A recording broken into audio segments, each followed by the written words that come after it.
নমস্কার।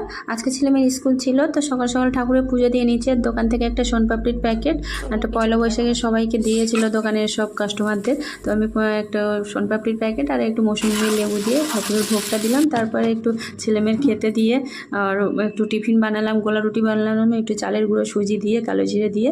তারপর ওরা খেয়ে আর টিফিনটা নিয়ে স্কুলে চলে গেল, আর আমি এবার একটু খেয়ে সেন্টারে চলে গেলাম। স্কুল সেন্টার থেকে বাড়ি এসে একটু ভাত আর ডাল বসিয়ে দিলাম, কারণ ও আবার ছেলে মেয়ে আনতে গেছে, আমার আবার গ্যাসেই বসিয়ে দিলাম। আমি দোকানদারি করছিলাম রান্না করতে করতে। তারপর কাটাকুটি করছি। ওরা 12টার সময় বাড়ি এসে দেখছি আইসক্রিম নিয়ে এসছে। এই গরমে আইসক্রিম দেখলে তো আর কোনো কথাই নেই, জাস্ট ভালো লাগলো খুব।